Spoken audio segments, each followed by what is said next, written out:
અઢી 3 વાગે ઉઠાડીને જંગલમાં લઈ જાય, પછી પથ્થર પર બેસીને ભણાવે. હા. એ તો આખું અલૌકિક વસ્તુ છે.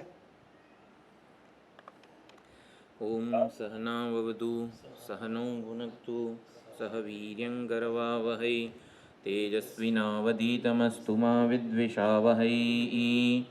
ઓમ શાંતિ શાંતિ શાંતિ. ઓમ આપ્યાયન્તુ મમાંગાની વાક્પ્રાણશ્ચક્ષુશ્રોત્રમથો બલમિન્દ્રિયાણિ ચ સર્વાણि સર્વં બ્રહ્મોપનિષદં માહં બ્રહ્મ નિરાકુર્યામ મા બ્રહ્મ નિરાકરોત. અનિરાકરણમસ્ત્વનિરાકરણં મે અસ્તુ તદાત્મનિ નિરતેય ઉપનિષત્સુ ધર્માસ્તે મયि સંતુ. ઓમ શાંતિ શાંતિ શાંતિ. હરિ ઓમ શ્રી ગુરુભ્યો નમઃ. હરિ ઓમ. સદાશિવસમારંભાં શંકરાચાર્યમધ્યમાम् અસ્મદાચાર્યપર્યન્તાં વંદે ગુરુપરંપરાम्.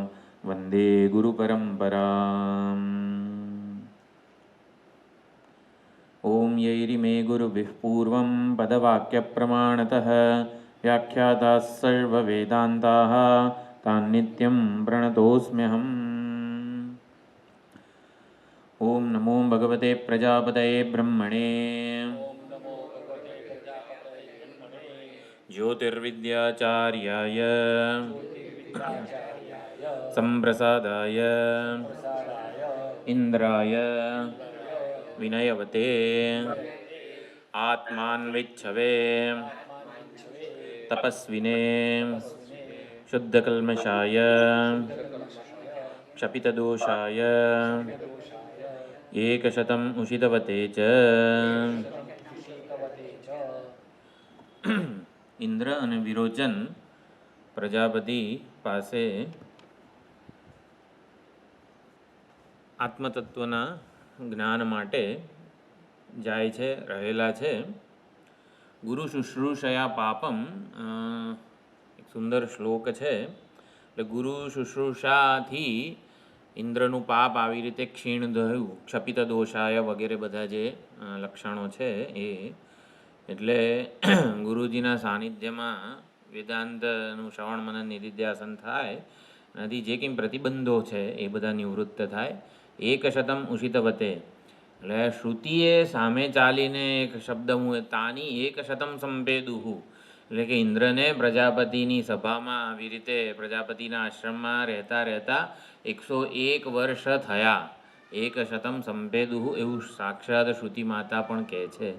એટલે કે દીર્ઘકાળ. એટલે જ્યારે આમ આદર્શ રીતે અત્યારે કળિયુગમાં એવું કહેવાય છે કે 12 વર્ષ આપણે ગુરુજીના સાનિધ્યમાં આશ્રમ સેવા ગુરુ સેવા વગેરે કરવાનું હોય. કર્યા પછી તમને સહનાવતુનું અધ્યયન બ્રહ્મ વિદ્યાનું થાય. 12 વર્ષ તમે કોઈક એક આચાર્યના સાનિધ્યમાં રહો, પછી પહેલો આવી રીતે પાઠ ભણાવવામાં આવે. આવું છે આદર્શ રીતે. 12 વર્ષ સુધી કમિટેડ આપણે રહીએ ને તો ભણાવવામાં આવે. હા, એટલે તૈયાર થાય. એટલે 12 વર્ષના બદલે પછી ધીમે ધીમે ઓછું થયું. 1 વર્ષ તો એટલીસ્ટ આપણે રહીએ માત્ર ગુરુ સેવા આશ્રમ સેવા પૂર્વક. અને ત્યારે પછી આપણને આપણું વ્યક્તિત્વ ઇદમ બને છે. ગુરુ સેવા આશ્રમ સેવાનું પ્રયોજન એ છે કે આપણું વ્યક્તિત્વ આપણા માટે ઇદમ બને છે. કે આપણે કઈ દિશામાં તીર મારવાનું છે વગેરે, કઈ આપણી આસક્તિઓ છે, કયા આપણા આગ્રહો છે જેને છોડવાના છે.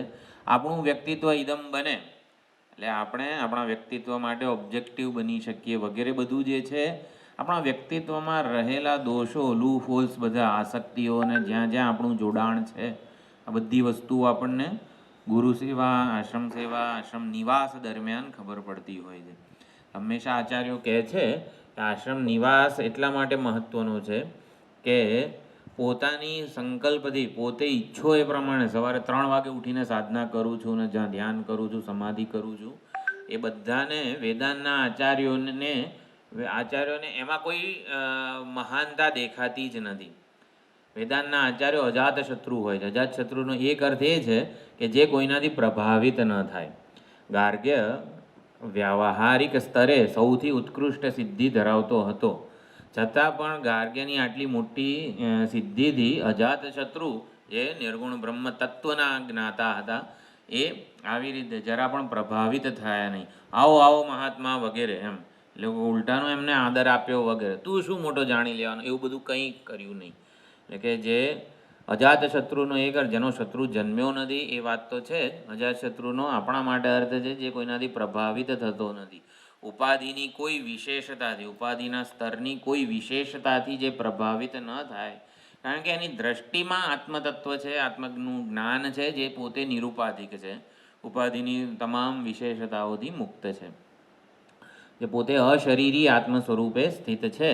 તો શરીર ઉપાધિ વગેરેની કોઈ એને વિશેષતાનું જરા પણ માન વગેરે જે એટલે અજાતશત્રુ કોને કહે, ઓહો આમ એવું કોઈને ના થાય એમ કુતૂહલ કે હા હા ત્યાં પહોંચી ગયા વગેરે કંઈ એમ ઓહો કોઈ અનાત્માને જોઈને ઓહો જેને ના થાય એને અજાતશત્રુ કહેવાય એમ.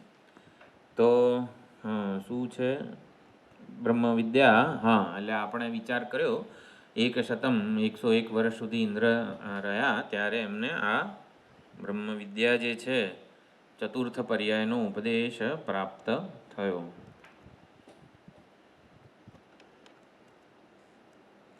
એકવાર ખાલી જે 2 મુખ્ય મંત્રો છે એ જોઈ લઈએ, એનું ભાષાંતર જોઈ લઈએ. મુખ્યત્વે આ કંડિકાઓ બહુ જ મહત્ત્વની છે અને મને વિચાર આવ્યો કે જ્યારે થોડાક 2-3 ક્લાસ પછી જ્યારે આ પ્રજાપતિ વિદ્યા સંપન્ન થાય પછી 1 થી 6 જે દહર વિદ્યા છે, 1 થી 6 ખંડ દહર વિદ્યા સગુણ બ્રહ્મ વિદ્યા છે અને આ 7 થી જે 15 ખંડ છે એ નિર્ગુણ બ્રહ્મ વિદ્યા છે. સગુણ બ્રહ્મ વિદ્યા આમ તો જોયેલી છે આપણે દહર વિદ્યા બહુ પહેલાં 2-1 વર્ષ પહેલાં, પણ એકવાર એના મંત્રો અને એનું ભાષાંતર જોઈ લઈશું, કારણ કે એનું ભાષ્યમાં બહુ કોટેશન આવશે. હવે જે છેલ્લા ખંડ છે એમાં પહેલાંના જે 1 થી 6 ખંડ છે ને એનું કોટેશન આવતું હોય છે, એટલે એ મંત્રો પણ એકવાર બોલીએ ને તો પણ હા આવું આ દહર વિદ્યાના પ્રકરણમાં છે એવું તો આપણને ખબર પડે. તો ચતુર્થ પર્યાય જે છે, ઇન્દ્રને 101 વર્ષ થયા ત્યારે આવી રીતે પ્રજાપતિએ ઉપદેશ આપ્યો. મઘવન મર્ત્યમ વા ઇદમ શરીરમ આત્મ મૃત્યુના. હા, નાનો કરવો પડશે, બરોબર છે. થયું? Thank you.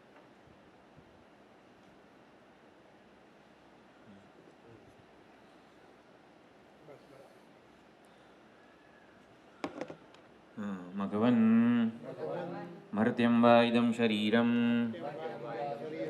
આત્મ મૃત્યુના તદસ્ય અમૃતસ્ય અશરીરસ્ય આત્મનઃ અધિષ્ઠાનમ આત્તો વૈ સશરીરઃ પ્રિયાભ્યામ ન વૈ સશરીરસ્ય સતઃ પ્રિયાપ્રિયયોઃ અપહતિઃ અસ્તિ અશરીરં વાવસંતં ન પ્રિયાપ્રિયે સ્પૃશતઃ. મઘવન મહનીય ગુણોથી સંપન્ન છે એને મઘવન કહેવાય. મહનીય સાત્વિક ગુણો જે કે શમદમ બ્રહ્મચર્ય વગેરે સાધનો ગુણોથી સંપન્ન છે એને મઘવન કીધું. હે મઘવન, મર્ત્યમ વા ઇદમ શરીરમ, આપણે આ 8:12:1 અને 8:12:3 આ કંડિકાઓ બહુ સુંદર વિચારપાથું આપેલું છે. 8:12:1નું ભાષ્ય તો બહુ જ લાંબુ છે. મર્ત્યમ વા ઇદમ શરીરમ, આ શરીર આ ઉપાધિ મર્ત્ય છે, મૃત્યુને અધીન છે. એક દિવસ તો એ મૃત્યુ પામવાની જ છે. ચલો, એક દિવસ મૃત્યુ પામશે ને? ના, આત્મ મૃત્યુના, મૃત્યુ વડે ગ્રસ્ત છે. આત્મ વ્યાપ્તમ, આ શરીર રૂપી ઉપાધિ મૃત્યુ વડે વ્યાપ્ત છે. આખું જગત કહેવાય છે પરમાત્મા વડે વ્યાપ્ત છે. એક એક કણ એવો નથી કે જે પરમાત્મા વડે વ્યાપ્ત ન હોય. એમાં શરીરનો એક એક કોષ કે એક એક ક્ષણ એવી નથી કે જે મૃત્યુ વડે વ્યાપ્ત ન હોય. પ્રત્યેક ક્ષણે મૃત્યુ ગળી જ રહ્યું છે. તદસ્ય અમૃતસ્ય અશરીરસ્ય આત્મન અધિષ્ઠાનમ. આ મર્ત્ય એવું શરીર અમૃત અશરીરી એવા આત્માનું ઉપલબ્ધિ સ્થાન છે, અધિષ્ઠાન છે, રહેઠાણ છે. અહીંયા અધિષ્ઠાનનો અર્થ રહેઠાણ છે. અધિતિષ્ઠતિ અસ્મિન ઇતિ અધિષ્ઠાન. તો અશરીરી સર્વવ્યાપક ચૈતન્ય સ્વરૂપ અવિનાશી આત્મા જ્યાં અધિષ્ઠિત છે એટલે કે ઉપલબ્ધ છે. અધિષ્ઠાનમ એટલે અધિતિષ્ઠતિ અસ્મિન ઇતિ અધિષ્ઠાનમ. તો એ જ્યાં આશ્રિત છે અથવા તો જ્યાં ઉપલબ્ધ થાય છે, ઓળખી શકાય છે, એને એના દર્શન થઈ શકે છે વગેરે.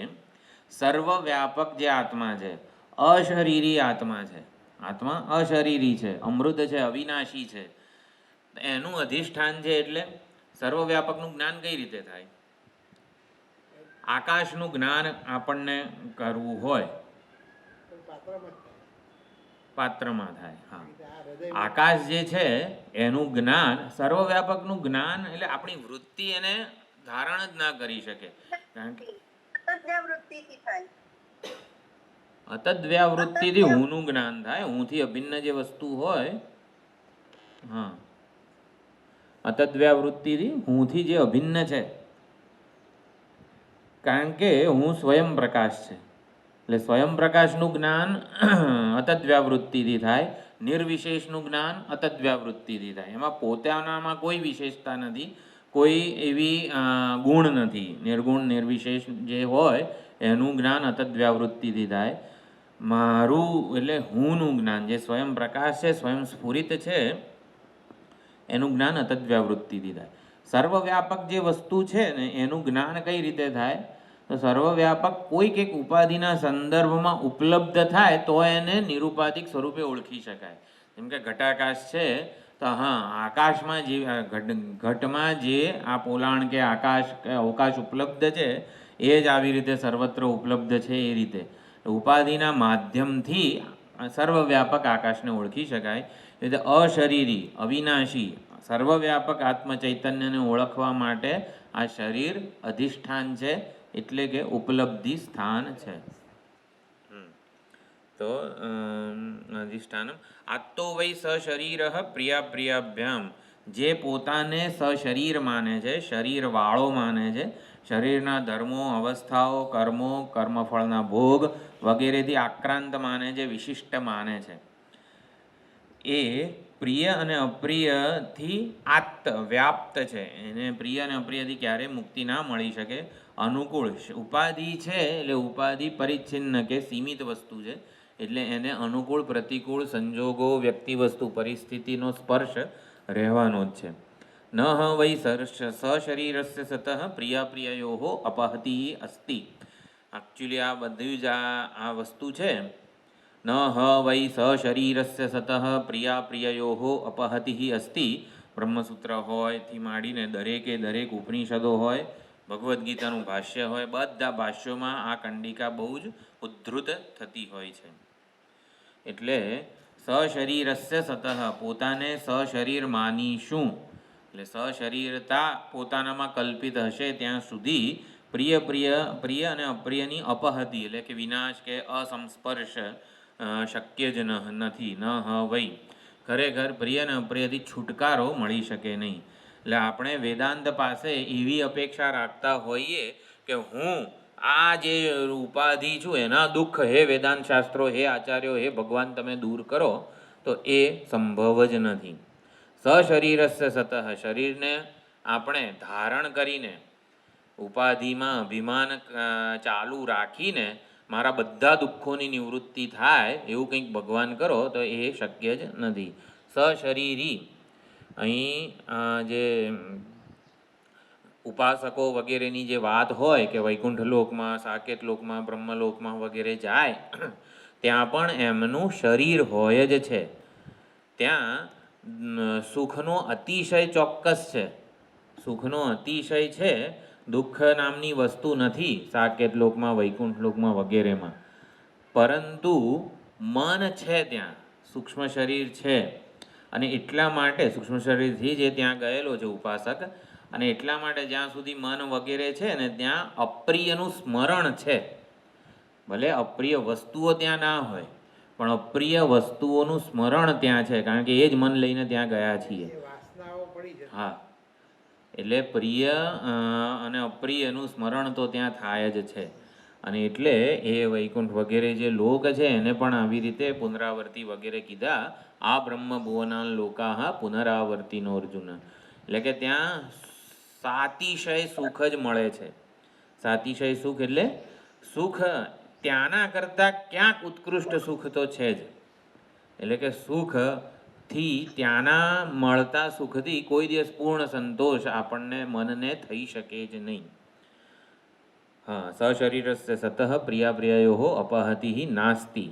એટલે કે સશરીરી અત્યારે ઇન્દ્ર અને વિરોચન બંને જે હેતુથી પ્રજાપતિ પાસે આવ્યા હતા, સર્વાંશ લોકાન આપનોતી સર્વાંશ કામાન, બધા કામ્ય પદાર્થો ભોગવવા છે, બધા લોકની પ્રાપ્તિ કરી લેવી છે. સશરીર બની રહીને સર્વલોક અવાપ્તિ સર્વકામ અવાપ્તિ સંભવ જ નથી. તમે શરીર ભાવથી મુક્ત થાવ તો જ આ મુખ્ય અર્થમાં સંભવ છે. સર્વલોક અવાપ્તિ, સર્વવ્યાપક થવું, સર્વકામ અવાપ્તિ, બધા જ કામ્ય પદાર્થો એક સાથે ક્યારે પ્રાપ્ત થાય?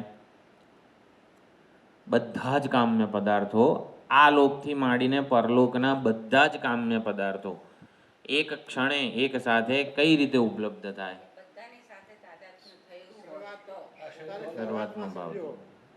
જાણી લો કે હું શરૂઆતમાં છું અને દરેક વસ્તુનું અધિષ્ઠાન છું, દરેક વસ્તુ મને પ્રાપ્ત છે, હું દરેક જગ્યાએ વ્યાપ્ત છું. કરવાનું ના રહે, કશું પ્રાપ્ત કરવાનું ના રહે.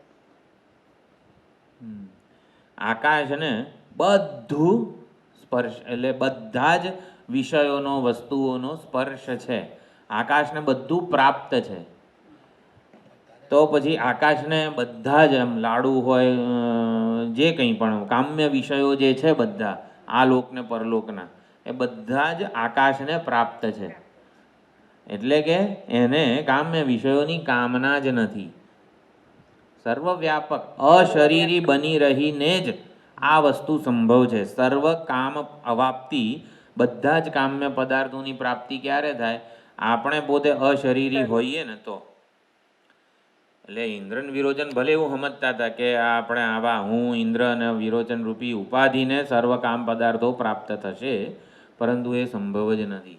અશરીરીપણું જે છે, અશરીરી એ આપણો સ્વભાવ છે. સશરીરતા અજ્ઞાન દ્વારા આરોપિત થયેલી છે, ખોટે ખોટી મારામાં કલ્પાયેલી છે.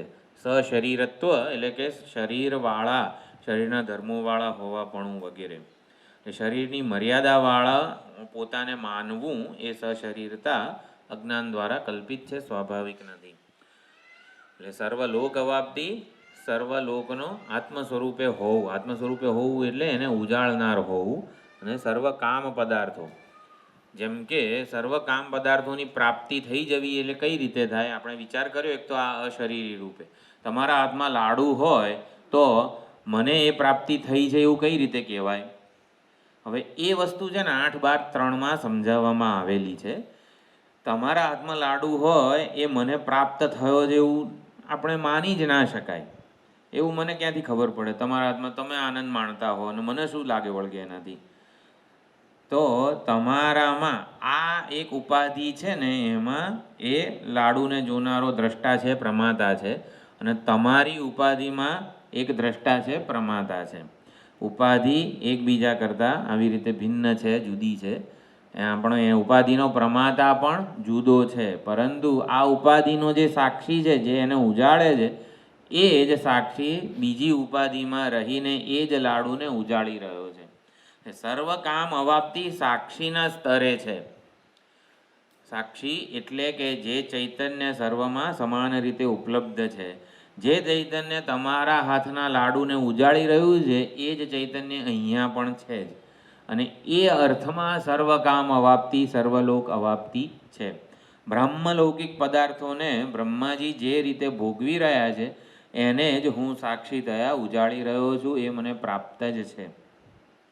સાક્ષી સ્વરૂપે, સાક્ષીના સ્તરે બધા જ લોકની પ્રાપ્તિ છે, બધા જ કામ્ય પદાર્થોની પ્રાપ્તિ છે. એટલે હકીકતમાં આપણે કોઈ વસ્તુને ભોગવતા નથી. આપણે એવું લાગે આપણા હાથમાં લાડુ હોય, થાળીમાં લાડુ હોય, જમતા હોઈએ, લાડુનો આનંદ માણતા હોઈએ, લાડુને આપણે ભોગવતા જ નથી. લાડુ આકારની અંતઃકરણ વૃત્તિને ભોગવીએ છીએ. એટલે પ્રમાતા જે અંતઃકરણ વૃત્તિને જન્માવે છે એને તો સાક્ષી સર્વ હૃદયમાં રહેલો ઉજાળી જ રહ્યો છે. એટલે આ અર્થમાં સર્વકામ અવાપ્તિ છે.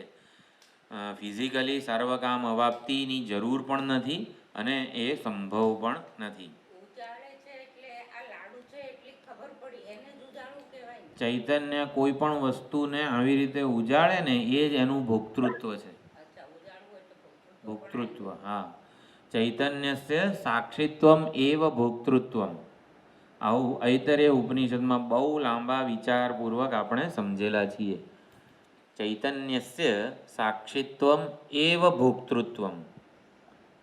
આ શરીરમાં જોઈ કોણ રહ્યું છે, સાંભળી કોણ રહ્યું છે, આ શરીરમાં કર્મો કરી કોણ રહ્યું છે, ભોગવી કોણ રહ્યું છે? તો ભોગતા કોણ જાય છે આ શરીરમાં? તો કે ચેતન છે. ચેતન ભોગતા છે. તો ચેતનનું ભોક્તૃત્વ કેવું છે? માત્ર આ બધું ઉજાળવું, અંતઃકરણની વૃત્તિને ઉજાળવું ને એ ચૈતન્યનું ભોક્તૃત્વ છે. ખાવું, લાડુને ખાવું એ ચૈતન્યનું ભોક્તૃત્વ નથી. એટલે આપણે ભોક્તૃત્વ કયા સ્તરે સમજવાનું છે? ચૈતન્ય જ ભોગતા છે, પણ કેવો ભોગતા છે?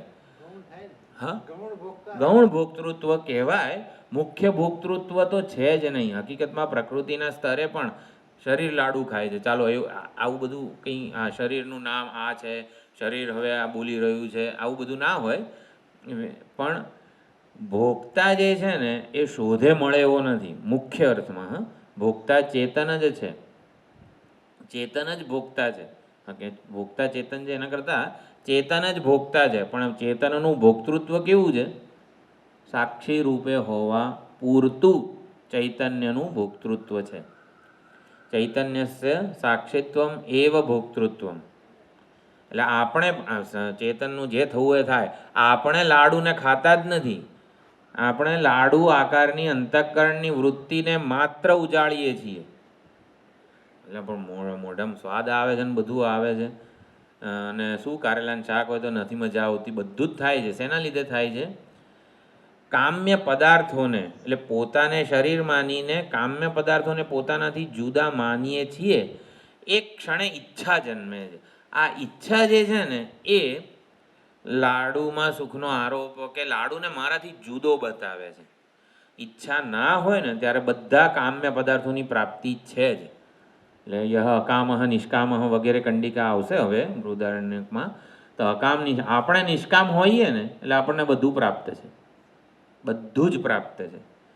એટલે ઈચ્છા જ આપણને અપ્રાપ્ત વસ્તુઓ બતાવે છે. હકીકતમાં અપ્રાપ્ત છે જ નહીં. આ બધી વસ્તુ છે ને દહરાકાશમાં બહુ સુંદર રીતે દહર વિદ્યા જે 1 થી 6 પ્રકરણ છે ને, એટલે આજે હું જોતો હતો કે આ વસ્તુને સમજાવવી કઈ રીતે. તો એમાં આ 1 થી 6 ખંડની કંડિકાઓનું ઉદ્ધરણ આવેલું છે ભાષ્યમાં. એટલે આપણે એ કંડિકાઓ જોઈશું કે દહરાકાશમાં બધા જ લાડુઓ, આખી જિંદગીના બ્રહ્મલોકના બધા લાડુઓ પ્રાપ્ત છે. એ કઈ રીતે છે? એટલે આપણે એ સમજીએ પહેલાં. ચૈતન્યસ્ય સાક્ષિત્વમ એવ ભોક્તૃત્વ. આપણે લાડુને ભોગવતા નથી. આપણે લાડુ સાથે આપણો નાવા નીચવાનો સંબંધ નથી. આપણે માત્ર ને માત્ર લાડુ આકારની અંતઃકરણ વૃત્તિને ઉજાળીએ છીએ, પ્રકાશીએ છીએ. એટલે આપણા મનમાં જે વૃત્તિ બને ને એને માત્ર ઉજાળીએ જ છીએ. મનમાં વૃત્તિ બને છે વ્યવહારથી વગેરેથી. બરોબર. એટલે એક આ કંડિકા પ્રિય પ્રિય બરોબર થયું. અને અશરીરમ વાવ સંતમ ન પ્રિય પ્રિય સ્પૃશતઃ. પ્રિય અને અપ્રિયથી છૂટવાનો એક જ ઉપાય છે. આપણે એવું માનીએ છીએ કે વેદાંત ભણીશું એટલે બધા દુઃખોથી છૂટી જઈશું. પણ કનેક્શન ક્યાં છે? બધા દુઃખોની નિવૃત્તિ શરીરમાં રહીને થવાની જ નથી. ભગવાનને નહોતી. રામ ભગવાન સૌથી વધુ દુઃખી હતા, અવતાર લીધો તો તોય. અને કૃષ્ણ ભગવાને કેટલી ગાળો ખાધી હતી, બધું હતું. કેટલાય શાપ, ગાંધારીથી માંડીને કેટલાય શાપનો અનુભવ કરવો પડેલો હતો. તો એ પ્રમાણે સશરીરસ્ય સતઃ, સશરીરી હોઈએ તો દુઃખ મુક્તિ સંભવ નથી. શરીર ભાવથી છૂટવાનું છે, જે આપણું પોતાનું સ્વરૂપ છે. શરીર ભાવ ખોટે ખોટો પ્રાપ્ત થયો છે અજ્ઞાનને લીધે. આપણે શરીરથી મુક્ત જ છીએ. વાસ્તવિકતા કંઈક જુદી છે, અજ્ઞાનને લીધે પ્રતીતિ જુદી થાય છે. તો આપણે ક્લેમ કરવાનું, જીવન મુક્તિ પ્રાપ્ત છે, જીવન મુક્તિને ક્લેમ કરવાનું છે. ક્લેમિંગ ઇઝ નોલેજ, એવું છે. આપણે જે વસ્તુને, આપણા વિષયના મહિમાને, શિવ મહિમના સ્તોત્ર, શિવજીનો મહિમા છે ને એ આપણો છે હકીકતમાં, અને એટલે જ સાંભળવો ગમે છે. કેમ ભાગવતમાં 10મો સ્કંદ બહુ ગમે સાંભળવો ને એની લીલાઓ ને બધું?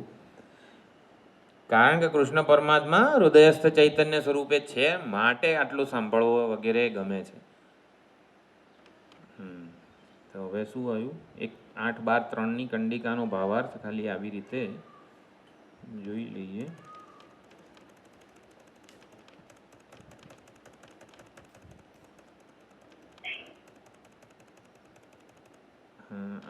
આ એક ઓલું ઉદાહરણ આપેલું છે, અશરીરો વાયુ વિદ્યુત અભ્રમ. એટલે આમાં 4 વસ્તુઓ છે, વાયુ, અભ્ર, વિદ્યુત અને સ્તનયિતનું. તો વાયુ એટલે વાયુ પવન, અભ્ર એટલે સફેદ વાદળ, વિદ્યુત એટલે વીજળી, અને સ્તનયિતનું એટલે મેઘ, જે બસ વરસવા તૈયાર છે, જેને કાળા ડિબાંગ વાદળો વગેરે જે કહેવામાં આવે છે, એ ગર્જના કરનારા મેઘ વગેરે.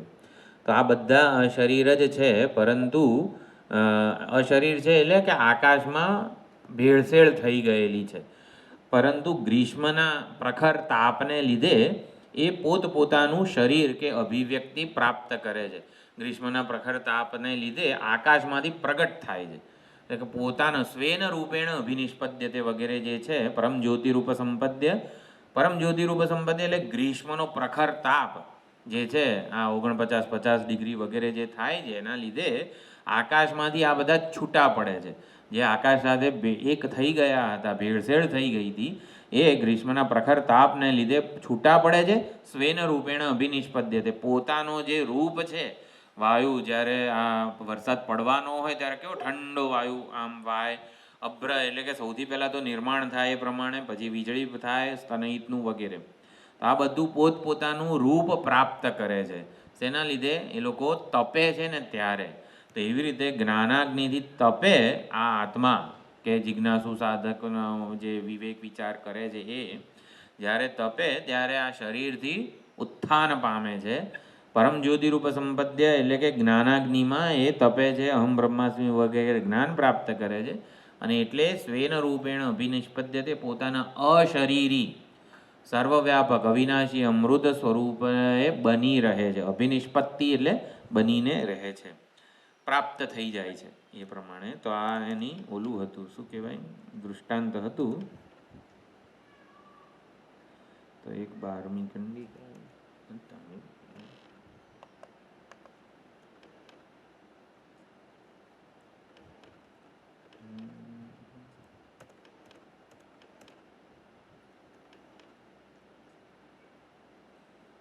કંડિકા આટલી બધી લાંબી ન હોય.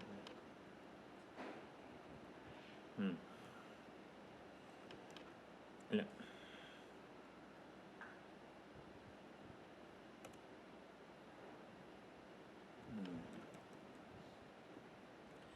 એવમ એવ એષઃ સંપ્રસાદ.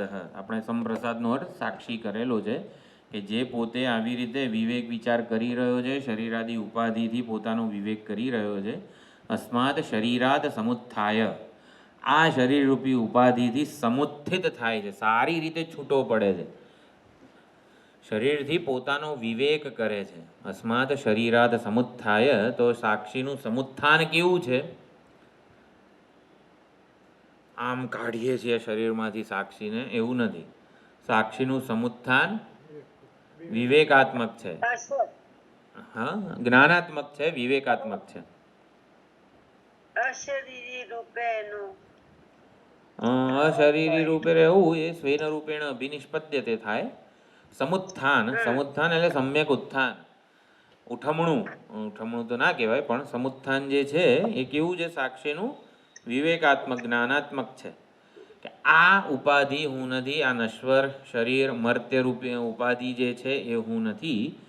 એટલે જેને આત્મનાત્મ વિવેક કહેવાય. પણ આત્મનાત્મ વિવેક જે છે ને એનું કેવું છે ડાયમેન્શન?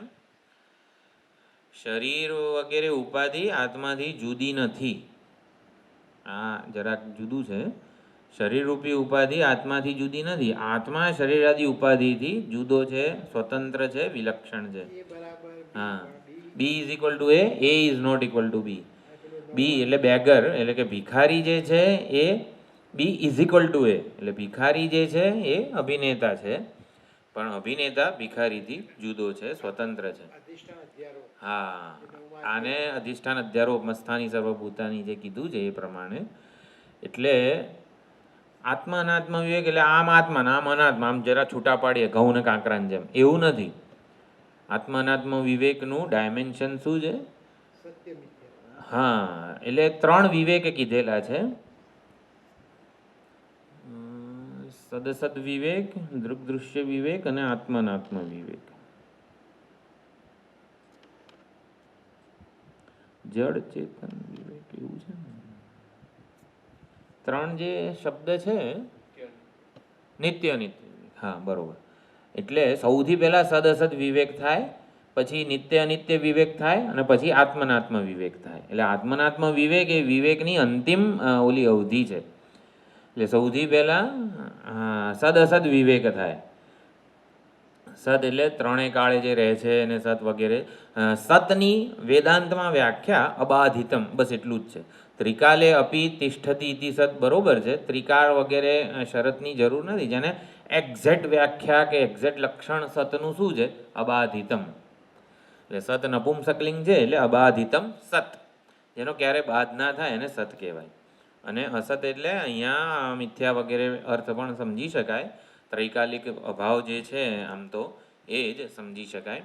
એટલે સદઅસદ વિવેક પહેલાં થાય, પછી નિત્ય અનિત્ય વિવેક થાય, અને પછી આવી રીતે આત્મ અનાત્મ વિવેક થાય. આત્મનાત્મ વિવેક એ વિવેકનો અંતિમ અવધિ છે. એટલે આત્મનાત્મ વિવેકમાં કેવું છે? અનાત્મા મિથ્યા છે અને આત્મા સત્ય અધિષ્ઠાન સ્વરૂપ છે. એટલે આત્મા અનાત્માથી સ્વતંત્ર છે, વિલક્ષણ છે, જુદો છે. પણ અનાત્મા આત્માથી સ્વતંત્ર નથી, અન્ય નથી. એટલે અનાત્મા અનન્ય છે. અનન્ય એટલે અન્ય નથી. આને અદ્વિતીયતાનું સમીકરણ કહેવાય. આત્મા અને અનાત્મા એમ 2 વસ્તુ થઈ ને? ના, અદ્વિતીયતા છે ત્યાં. અદ્વિતીયતા એટલે એકને અદ્વિતીયતા નથી કીધી, એના સિવાય કંઈ નથી. હા, દ્વિતીયપણાના ભાવથી ઉપલક્ષિત એવું એક અદ્વિતીયતા એને કહેવાય.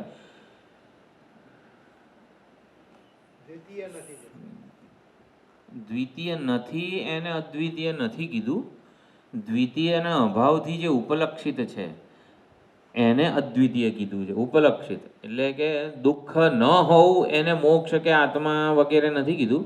દુઃખના અભાવનું જે ઉપલક્ષણ છે, જે દુઃખને કે દુઃખના અભાવને સમાન થયા ઉજાડે છે. એટલે કે જુદી જ સત્તા વસ્તુનું જે છે એ પ્રમાણે નિર્દેશ કરવા માટે અદ્વિતીયતા એટલે દ્વિતીયના અભાવનું અધિષ્ઠાન છે. દ્વિતીયના અભાવથી ઉપલક્ષિત છે. ચાલો, બહુ બધા ટેકનિકલ શબ્દો થઈ ગયા. શું છે? અસ્માત શરીરાત સમુત્થાય. સમુત્થાન, સાક્ષીનું સમુત્થાન વિવેકાત્મક છે, જ્ઞાનાત્મક છે. તો એ શરીરાદી ઉપાધિથી પોતાનો વિવેક કરે છે, છૂટો પડે છે. તો પછી છૂટો પડીને જાય છે ક્યાં? પરમ જ્યોતિરૂપ સંપદ્ય. તો એ પોતાના એકવાર આ શરીર વગેરે ઉપાધિથી પોતાને સ્વતંત્ર સમજે, વિલક્ષણ સમજે, પછી એ આવા આચાર્ય અને શાસ્ત્રનો ઉપદેશ જે છે ને, આત્મનાત્મ વિવેક પછીનું સ્ટેપ શું છે? પોતાના સર્વવ્યાપક પૂર્ણ બ્રહ્મ સ્વરૂપને ક્લેમ કરે છે. પરમ જ્યોતિ ઉપસંપદ્ય. પરમ જ્યોતિ એટલે પરમ, જે દેશકાળ સ્વગત સજાતીય વિજાતીય ભેદથી અતીત છે, સર્વવ્યાપક છે, એને પરમ જ્યોતિ કહેવાય. તો પરમ જ્યોતિ એટલે કે હું બ્રહ્મ છું, એક જ્ઞાન ઉપસંપદ્ય પ્રાપ્ત કરે છે. હું બ્રહ્મ છું એટલે કે શરીર આદિ ઉપાધિથી જે વિવિક્ત છે, જેનો વિવેક થયો, જેને હું સમુત્થિત છું શરીર આદિ ઉપાધિથી, એ પોતાના સર્વવ્યાપક પૂર્ણ બ્રહ્મ સ્વરૂપને સમજે છે, જ્ઞાન પ્રાપ્ત કરે છે. ઉપસંપદ્યતે, પછી શું કરે છે? આવું જ્ઞાન પ્રાપ્ત કરીને સ્વેન રૂપેણ અભિનિષ્પદ્યતે, તો પોતાના મૂળ સ્વરૂપે બનીને રહે છે. અભિનિષ્પદ્યતે એટલે કે તૈયાર થઈ જાય છે, એટલે કે જેમ પોતાનું જે સ્વરૂપ હતું, જેમ ઓલા વાયુ સ્તનયિતનું વગેરે પ્રાપ્ત કરે છે, એવી જ રીતે અહીંયા સાક્ષી પોતાના પૂર્ણ બ્રહ્મ સર્વવ્યાપક અધિષ્ઠાન સ્વરૂપે બનીને રહે છે. એટલે અસ્માત શરીરાત સમુત્થાય, એને ત્વમ પદાર્થ શોધન કીધું. આત્મનાત્મ વિવેક ત્વમ પદાર્થ શોધન છે. પરમ જ્યોતિરૂપ સંપદ્ય તત્પદાર્થ શોધન છે. એટલે તત્પદાર્થ શોધન એટલે જે સર્વવ્યાપક વસ્તુ છે એ આપણે જે વિચાર કર્યો હતો ભૂમામાં, સૌથી પહેલાં ભૂમાને સર્વવ્યાપક જાણવાનો, પછી એને હૃદયસ્થ જાણવાનો, અને હૃદયસ્થ રહેલા ભૂમાને સર્વવ્યાપક જાણવાનો, આ ક્રમ હતો. એ રીતે પરમ જ્યોતિ ઉપસંપદ્ય તત્પદાર્થ શોધન છે. તત્પદાર્થ શોધન એટલે આમ એવું કહેવાય કે ઈશ્વરને માયા ઉપાધિથી સ્વતંત્ર, ઈશ્વરને માયા ઉપાધિનું અધિષ્ઠાન સમજવું વગેરે, શુદ્ધ ચૈતન્ય રૂપે સમજવું એવું પણ કહેવાય. અને અહીંયા પરમ જ્યોતિ રૂપ સંપદ્ય એટલે સમુત્થિત સાક્ષીને સર્વવ્યાપક કે પૂર્ણ આપણે સમજીએ જ્ઞાન વડે. એવું સમજતા આવી રીતે સ્વેન રૂપેણ અભિનિષ્પદ્યતે અસી ઐક્ય, કે એક અદ્વિતીય સ્વરૂપે બનીને રહે છે. સ ઉત્તમ પુરુષ, એ જ પુરુષોત્તમ છે, કે જે આવી રીતે સમુત્થિત સાક્ષી જે પોતાને પૂર્ણ સ્વરૂપે જાણે છે અને પૂર્ણ સ્વરૂપે બનીને રહે છે, એ જ ઉત્તમ પુરુષ છે. સ તત્ર પર્યેતિ, જે ઉત્તમ પુરુષ છે એ જ તત્ર એટલે સર્વત્ર, પરિતઃએતિ એટલે કે સર્વવ્યાપક સ્વરૂપે બનીને રહે છે. જક્ષત ક્રીડન રમમાણ એટલે કે વિવિધ ભોગોને ભોગવે છે, ક્રીડા કરે છે, રમણ કરે છે. ન ઉપજનમ સ્મરન ઇદમ શરીરમ, આ આત્માની જે નિકટ છે, હૃદયસ્થ પ્રત્યેક ભિન્ન ચૈતન્યની એની નિકટ એવા આ શરીરને એ હું રૂપે હવે જોતો નથી. ન ઉપજનમ સ્મરન ઇદમ શરીરમ એટલે કે શરીરાત્મ ભાવ સશરીરતાથી મુક્ત છે, યાદ કરતો નથી. એટલે જેને કોનું સ્મરણ થાય? જેનો અનુભવ થતો હોય એનું સ્મરણ થાય, અનુભવના સંસ્કાર હોય ને એનું સ્મરણ થાય. શરીરને એ યાદ કરતો નથી, શરીરને હું રૂપે અનુભવતો નથી. સ યથા પ્રયોગ્ય આચરણે યુક્ત, જેવી રીતે ઘોડા વગેરેને રથ સાથે જોતરવામાં આવે છે, જેથી રથ ચાલે, ગતિમાન, કાર્યશીલ થાય અને પોતાના ધ્યેય સુધી પહોંચે, એવી જ રીતે એ જ આત્મતત્વ જે અશરીરી છે, અવિનાશી છે, એણે આ શરીરમાં શેના માટે પ્રવેશ કર્યો? ચાક્ષુષ પુરુષને બધું બન્યો સ્વપ્ન, તો આ શરીરના વ્યવહાર માટે. આ શરીર જે છે સ્થૂળ શરીર, જડ શરીર અને સૂક્ષ્મ શરીર જે છે, એટલે સૂક્ષ્મ શરીરને આજ્ઞા કરી કે તું આ સ્થૂળ શરીરમાં પ્રવેશ અને તારા દ્વારા હું એમાં અભિવ્યક્ત થઈશ, પ્રતિબિંબિત થઈશ. તો જેવી રીતે ઘોડો અને રથ, તો રથ એટલે સ્થૂળ શરીર, ઘોડો એટલે સૂક્ષ્મ શરીર કે પ્રાણ. તો પ્રાણથી અહીંયા વિજ્ઞાન શક્તિ, ક્રિયાશક્તિ રૂપી સૂક્ષ્મ શરીર સમજવાનું છે. તો સૂક્ષ્મ શરીરને આવી રીતે પ્રતિનિધિ રૂપે નિયુક્ત કરવામાં આવેલો છે સ્થૂળ શરીરમાં, કે જેથી વ્યવહાર વગેરે જે છે ચાલે અને કોણ વ્યવહાર કરી રહ્યું છે એવી જિજ્ઞાસા જન્મે. તો આ પ્રમાણે ત્રીજી કંડિકા થઈ.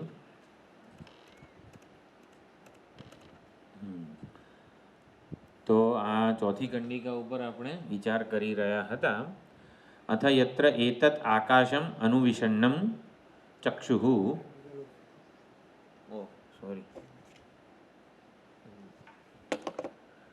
અથ યત્ર એતદાકાશમ અનુવિષન્નમ ચક્ષુઃ સહ ચાક્ષુષઃ પુરુષઃ દર્શનાય ચક્ષુઃ.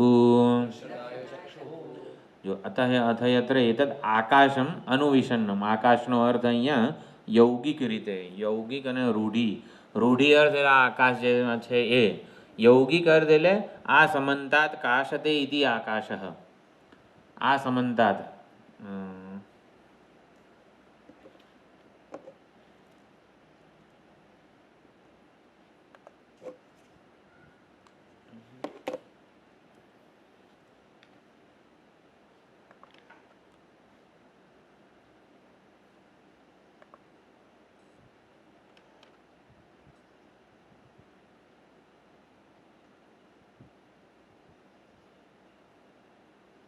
Recording in progress.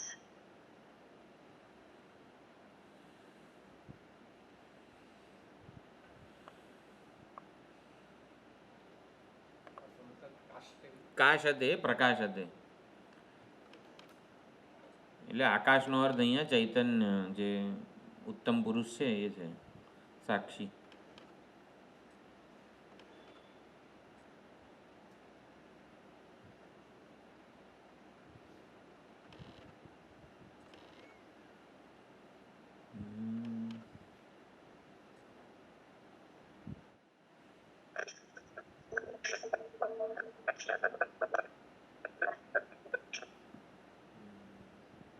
આ સમંતાત કાશતે જે સર્વત્ર, આ સમંતાત સર્વત્ર પ્રકાશે છે, જે આવી રીતે પ્રકાશિત થઈ રહ્યો છે એ આકાશ એટલે કે ચૈતન્ય. તો આ અનુવિષન્નમ ચક્ષુ, તો ચક્ષુમાં જે આવી રીતે અનુવિષન્નમ અનુગતમ વ્યાપ્તમ, જે સમગ્ર ચક્ષુ એટલે કે બધી ઇન્દ્રિયોને મન બુદ્ધિ શરીર બધાને આવી રીતે વ્યાપ્ત કરીને રહેલો છે એ. તો જે સાક્ષી છે એ જ સહ ચાક્ષુષ પુરુષ. તો સાક્ષીનું જ નામ જ્યારે સાક્ષી ચક્ષુ દ્વારા, ચક્ષુને કરણ બનાવીને નામ રૂપનું એટલે કે રૂપનું રંગનું ગ્રહણ કરે ત્યારે સાક્ષીને ચાક્ષુષ પુરુષ કહેવાય.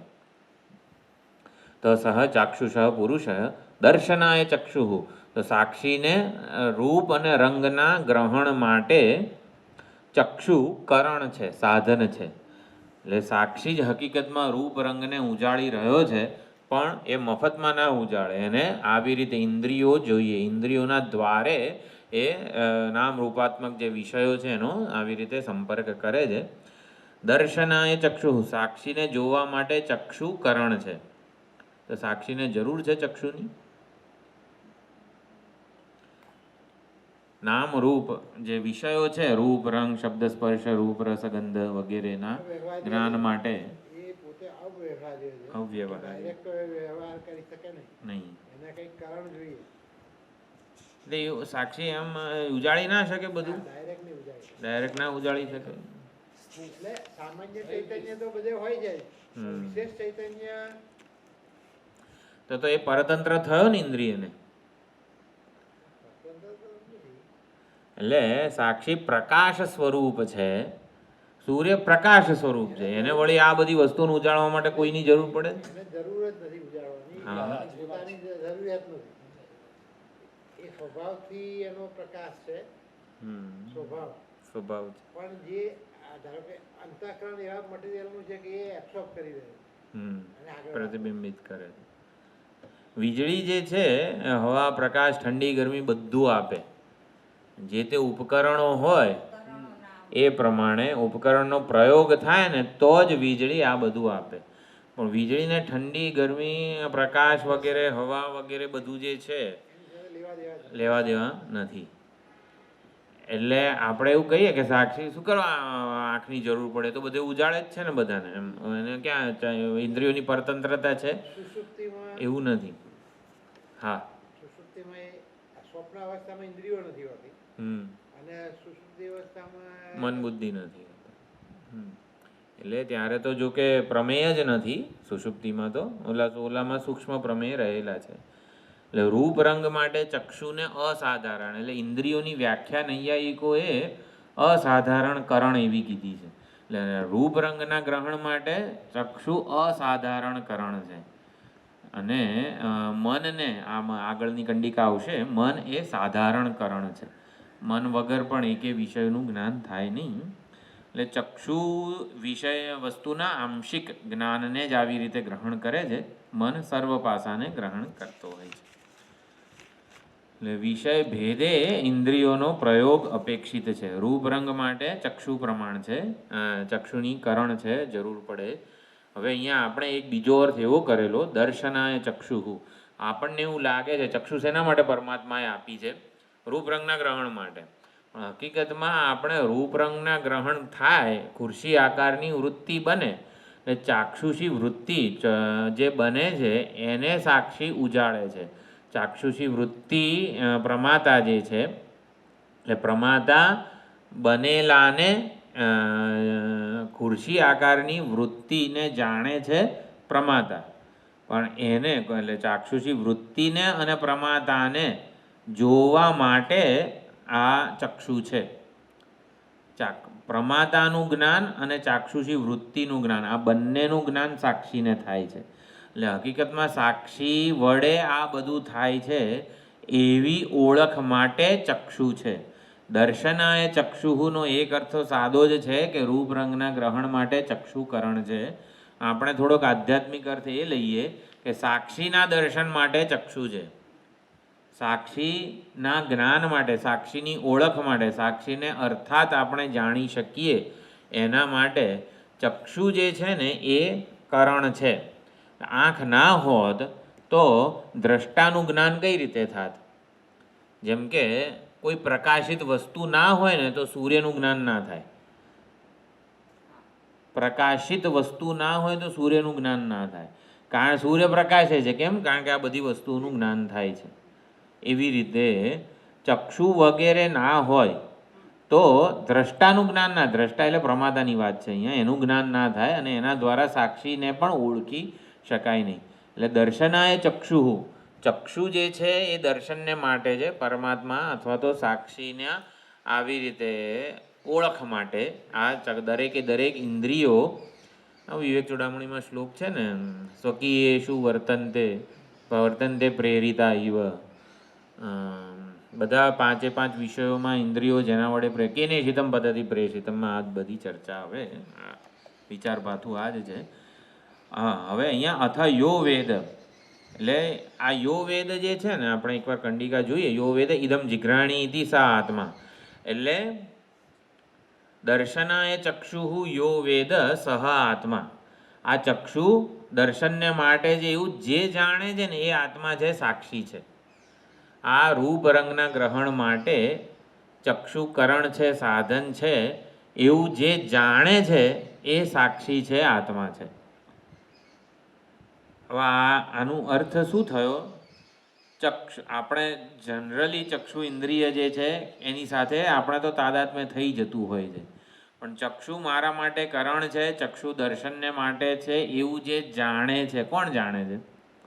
સાક્ષી જાણે છે. સાક્ષી નહીં, આ ચક્ષુમાં કરણ બુદ્ધિ છે ને, આપણી તો અહમ બુદ્ધિ જ છે, જ્ઞાન સ્વરૂપની. હા, એટલે ચક્ષુ દર્શનને માટે છે, યો વેદ એવું જે જાણે છે ને એ સાક્ષી આત્મા છે. એ આત્મા છે એટલે કે ચૈતન્ય સ્વરૂપ છે. આવી રીતે ઇદમ જિઘ્રાણીથી, હું સૂંઘું તો એને સૂંઘવાનું હતું એટલા માટે ઘ્રાણ રૂપી કરણ છે. ગંધાય ઘ્રાણમ અથયો વેદ, એટલે કે ઘ્રાણ જે છે એ ગંધને માટે છે. ઘ્રાણ રૂપી કરણ ગંધને માટે છે. આવું જે જાણે છે, કોણ જાણે છે? આપણે એમ કે ઘ્રાતા જાણે છે કે સાક્ષી જાણે છે. અત્યારે ચૈતન્યનું આવી રીતે યો વેદ, એના દ્વારા સાક્ષી સુધી, યો વેદ સહ આત્મા, આ જે બે શબ્દો છે ને એના દ્વારા સાક્ષી અને પ્રમાતાનો વિવેક કરેલો છે. જો દર્શનાય ચક્ષુહુ યો વેદ સહ આત્મા, જો દ્રષ્ટા જે છે ને એ તો આવી રીતે હું જોઉં છું એવું જ પ્રમાણે એની વૃત્તિ કે સમજ હોય છે.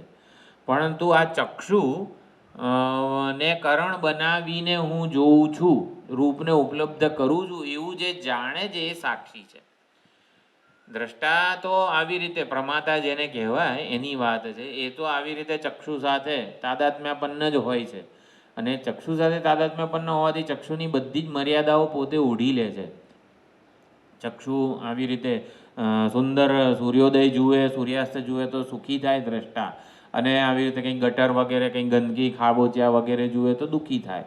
તો એ બધો દ્રષ્ટા સુધી પાપ પુણ્ય સુખ દુઃખ બધું પહોંચે છે. યો વેદ, એટલે ચક્ષુ કરણ છે, આવું જે જાણે છે ને એ સાક્ષી છે, એ હું છું, એ આત્મા છે. ચક્ષુ વગેરે આપણે એવું સમજીએ છીએ કે ઇન્દ્રિયો કરણ છે. આપણે જાણે કે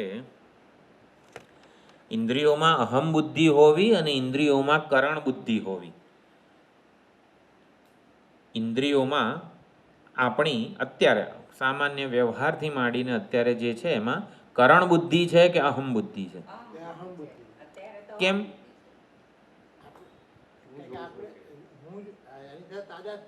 તાદાત્મ્ય થયું છે, અથવા તો આપણે પોતાને પ્રમાતા દ્રષ્ટા માનીએ છીએ અને માટે અહીંયા યો વેદ વગેરેથી કહેવા શું માંગે છે? દર્શનાય ચક્ષુ યો વેદ સહ આત્મા. એટલે ચક્ષુ મારા માટે કરણ છે, એટલે કે ઇન્દ્રિયોમાં કરણ બુદ્ધિ જેની છે ને એ સાક્ષી છે, આત્મા છે, ચૈતન્ય છે, આ હું છું. એટલે કે મારા માટે ઇન્દ્રિયો કરણ છે. અત્યારે તો આપણે બાપુ ઇન્દ્રિયોમાં કરણ બુદ્ધિ છે જ નહીં, પરંતુ આના દ્વારા પ્રમાતા અથવા તો દ્રષ્ટા શ્રોતા મનતા વગેરે અને સાક્ષીનો વિવેક કર્યો છે. કયા બે શબ્દોથી? અથયો વેદ સહ આત્મા. એટલે કે ઇન્દ્રિયોને જે કરણ રૂપે જાણે છે ને એ આત્મા છે, એ સાક્ષી છે. તો પ્રમાદાથી સાક્ષીનો વિવેક આ રીતે કરેલો છે. બે હસ્તી છે અહીંયા, પ્રમાતા છે અને સાક્ષી છે.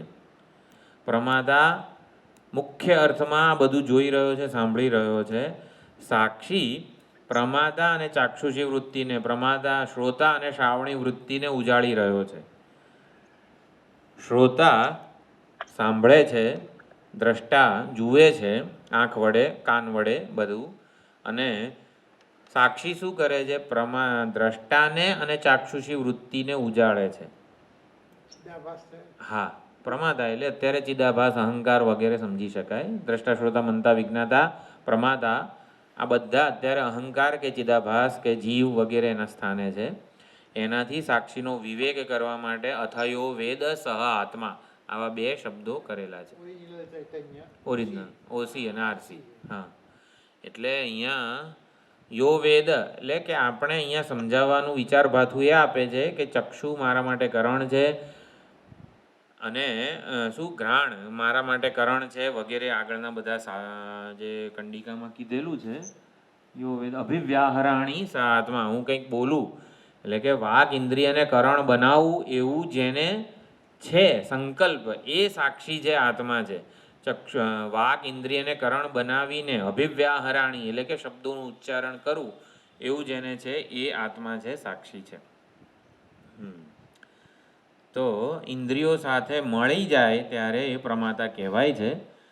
હા, અને સાક્ષી, પ્રમાતા, પ્રમેય, પ્રમાણ આ ત્રણેય જે ત્રિપુટી છે એનો ભાષક છે ખાલી. એટલે આપણે તાદાત્મ્ય અથવા તો આપણે આપણી પોતાની ઓળખ કઈ છે? ભાઈ પ્રમાતા હું નથી, હું સાક્ષી છું. એ રીતે આપણે પોતાની ઓળખ પ્રાપ્ત કરવાની છે.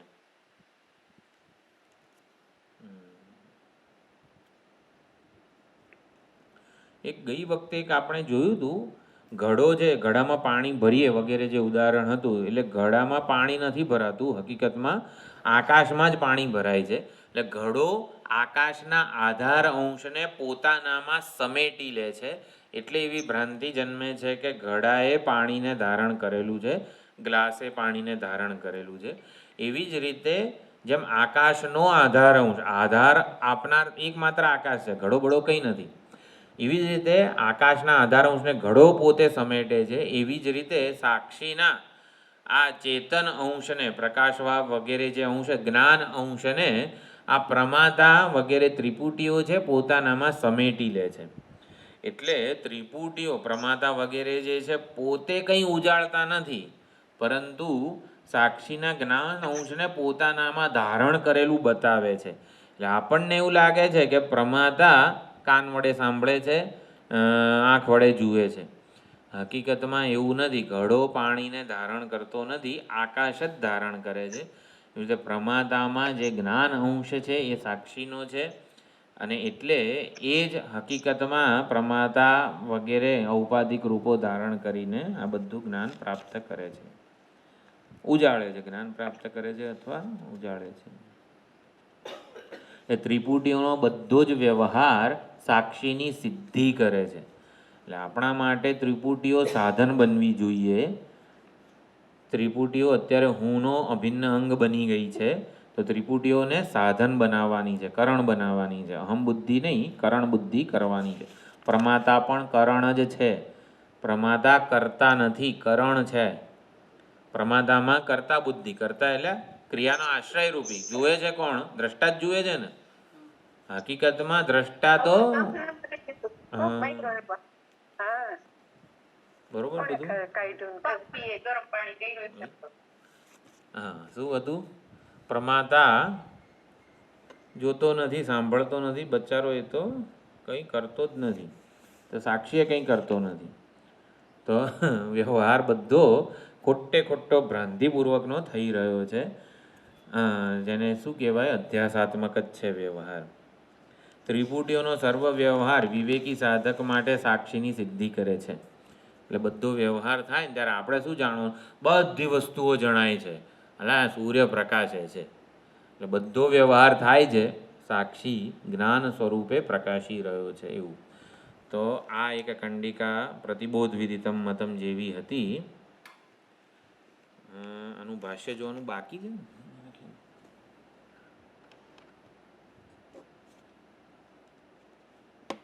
आपने समाकाश जैसा कोई शब्द उपयोग किया था, वो क्या था?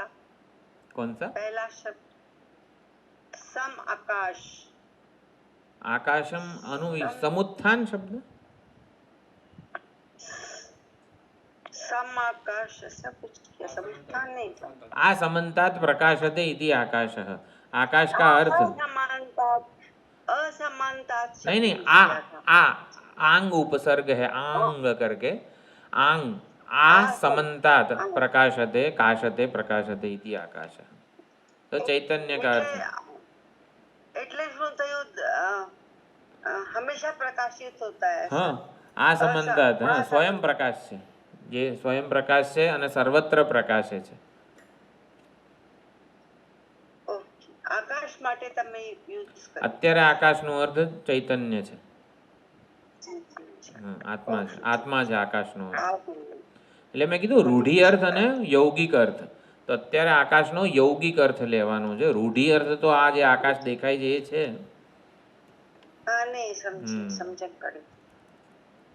અતયત્ર કૃષ્ણતા આરોપિત લક્ષિતમ આકાશમ.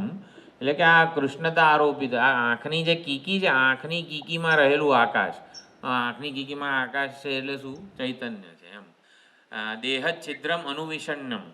દેહચ્છિદ્ર, આ જે આંખના ગોલક રૂપી દેહનું છિદ્ર છે એ અનુવિષણ્યમ, એમાં જે અનુશક્ત છે, વ્યાપ્ત છે, અનુગત છે. તો આંખની કીકીના છિદ્રમાં શું છે? એટલે કંઈ આકાશ બાકાશ છિદ્ર બિદ્ર નથી, એટલે ચૈતન્ય છે. આંખની કીકી દ્વારા જે ચૈતન્ય ઉજાળી રહ્યું છે. તત્ર સહ પ્રકૃત અશરીર આત્મા.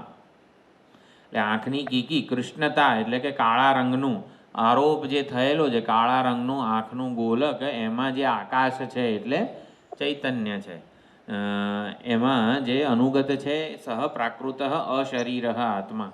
તો એ અશરીર આત્મા છે. ચાક્ષુષ, ચાક્ષુષ આત્મા છે, ચાક્ષુષ પુરુષ છે. ચાક્ષુષ એટલે ચક્ષુષી ભવ, ચક્ષુમાં ઉપલબ્ધ. ચક્ષુષી ભવ એટલે ચક્ષુમાં ઉપલબ્ધ, ચક્ષુમાં આવી રીતે રહેવાવાળો અથવા તો ઉપલબ્ધ. ઇતિ ચાક્ષુષ તસ્ય દર્શનાય રૂપ ઉપલબ્ધએ ચક્ષુઃ કરણમ.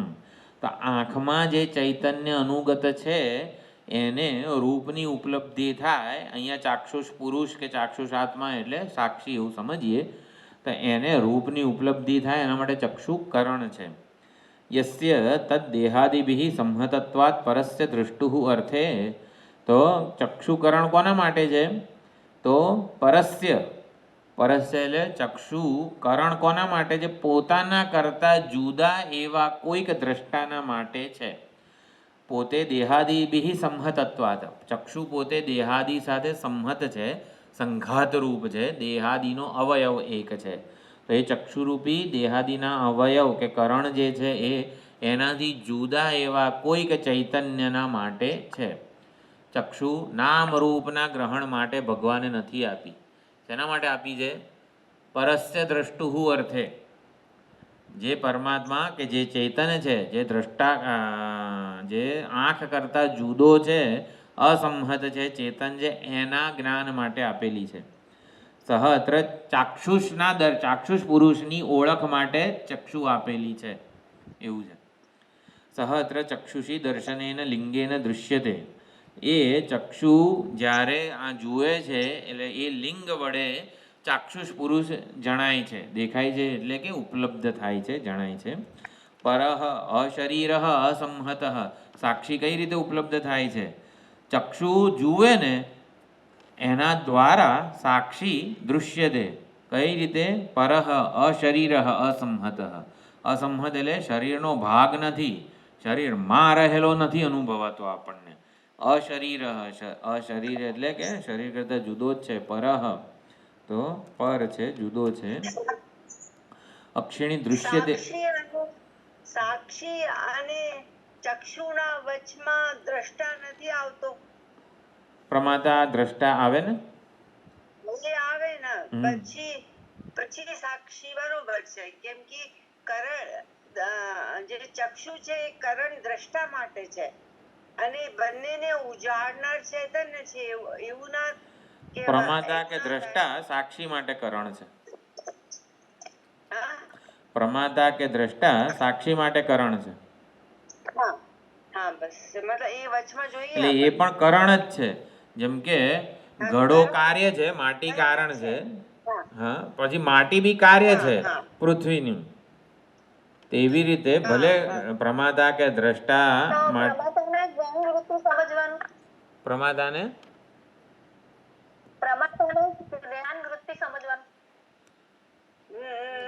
જ્ઞાન વૃત્તિ એ વૃત્તિને પ્રમાતાને ઇદમ બનાવવાનું છે, કરણ બનાવવાનું છે. પ્રમાતા એટલે અહમ, હું જોનારો છું એવું જે આપણને લાગે છે. જ્ઞાન વૃત્તિ એટલે ઇદમ કે કરણ બુદ્ધિ. પ્રમાતા પણ કરણ જ છે.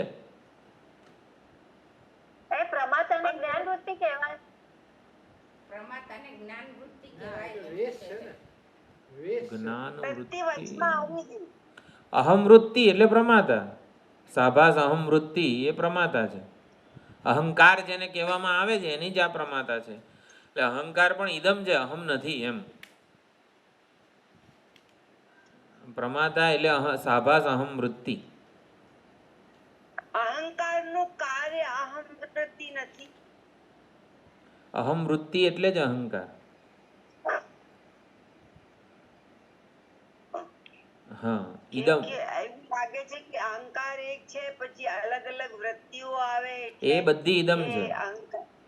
સૌથી પહેલો અહંકારનો અધ્યાસ થાય એટલે અહમ વૃત્તિ સૌથી પહેલી બને અને પછી બાકીની બધી ઇદમ વૃત્તિઓ કહેવાય. હા, સૌથી પહેલો અધ્યાસ અહમ વૃત્તિ પર થાય, પ્રમાતા ઉપર થાય. હા, એવું છે, વાત સાચી છે એકદમ.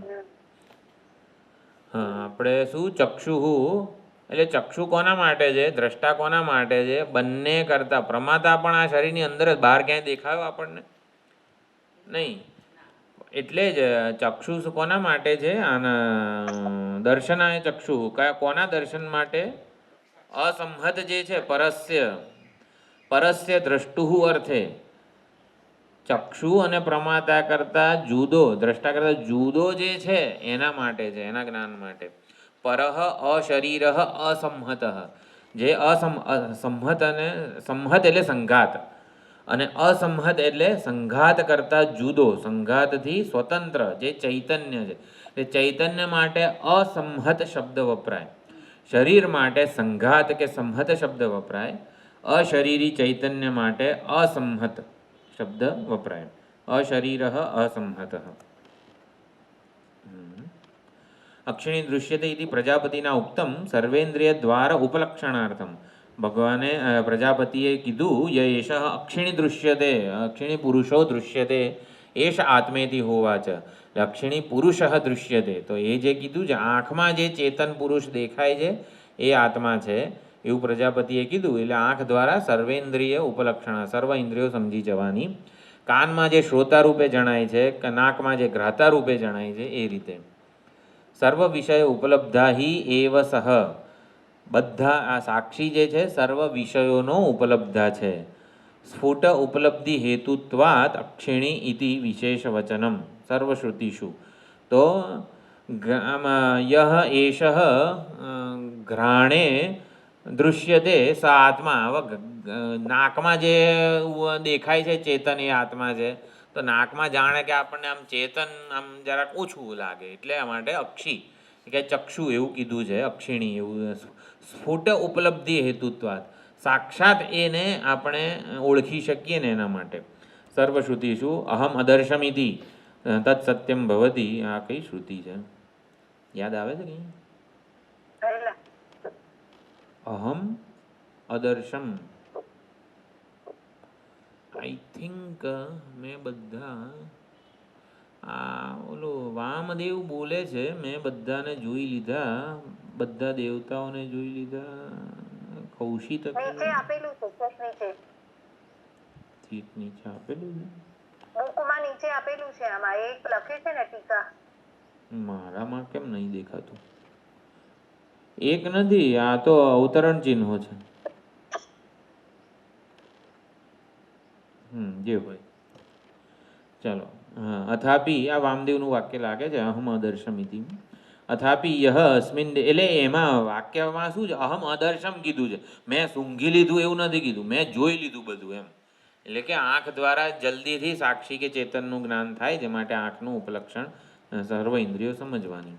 અથાપી યહ અસ્મિન દેહે વેદ કથમ, આ દેહમાં એને કઈ રીતે સમજી શકાય? ઇદમ સુગંધી દુર્ગંધી વા જિઘ્રાણી ઇતિ અસ્ય ગંધમ વિજાનીયામ ઇતિ સહ આત્મા. આ સુગંધ દુર્ગંધ વગેરેને જે જાણે છે પ્રમાતા કે ઘ્રાતા, એને જે જાણે છે ને, પ્રમાતાને કે ઘ્રાતાને જે જાણે છે ને એ આત્મા છે.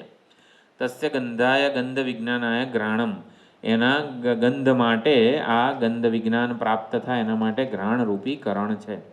અથયો વેદ ઇદમ વચનમ અભિવ્યાહરાણી ઇતિ વદિષ્યામી ઇતિ સા આત્મા. એટલે કે આ શબ્દો, આ શબ્દોનું પાછી આવજે. ક્યારે બાપા, આવીશ? જય શ્રી કૃષ્ણ. જય શ્રી કૃષ્ણ.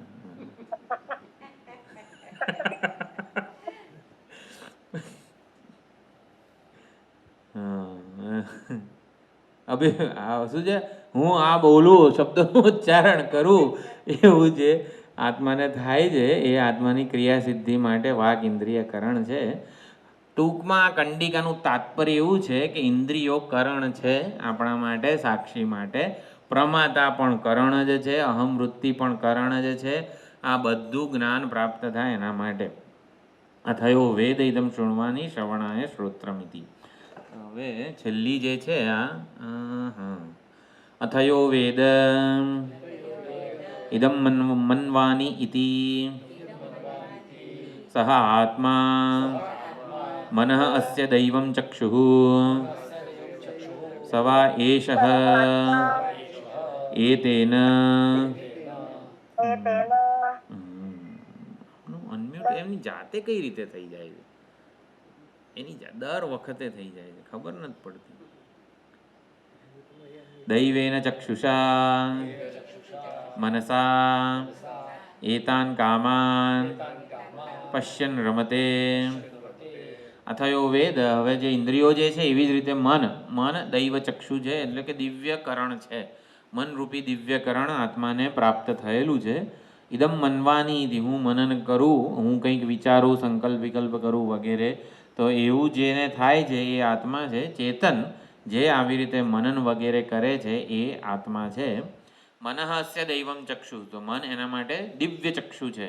સવા એતેન દૈવેન ચક્ષુષા, આ દિવ્ય ચક્ષુ એવા મન વડે જ, મનસા એતાન કામાન પશ્યન રમતે, આ બધા કામ પદાર્થો જે ઇન્દ્ર વિરોચનને જોઈતા હતા, બ્રહ્મલૌકિક પદાર્થો બધાને જોતો રમતે એટલે કે ભોગવે છે, રમણ કરે છે. પશ્યન રમતે એવું કીધેલું છે, એનું પણ સુંદર રહસ્ય છે. ઉજાડવા માત્રથી જ એનો ભોગ કરે છે, એમાં રમણ કરે છે વગેરે. એક સુંદર આમાં વિચાર પાતું છે. દહરાકાશમાં જ ઉપલબ્ધ બધા પદાર્થોને આપણે ભોગવી રહ્યા છીએ. આપણને એમ લાગતું હોય લાડુ મારી થાળીમાં છે, મારી બહાર છે, હકીકતમાં એવું નથી. તો એક મિથ્યાત્વ નિશ્ચય વિષયોનો કરવાની પણ એક સુંદર આમાં વિચારપાતું છે. આવતી વખતે જોઈશું. ઓમ પૂર્ણમદ પૂર્ણમિદં પૂર્ણાત પૂર્ણમુદચ્યતે પૂર્ણસ્ય પૂર્ણમાદાય પૂર્ણમેવાવશિષ્યતે. ઓમ શાંતિ શાંતિ શાંતિ. હરિ ઓમ શ્રી ગુરુભ્યો નમઃ. હરિ ઓમ.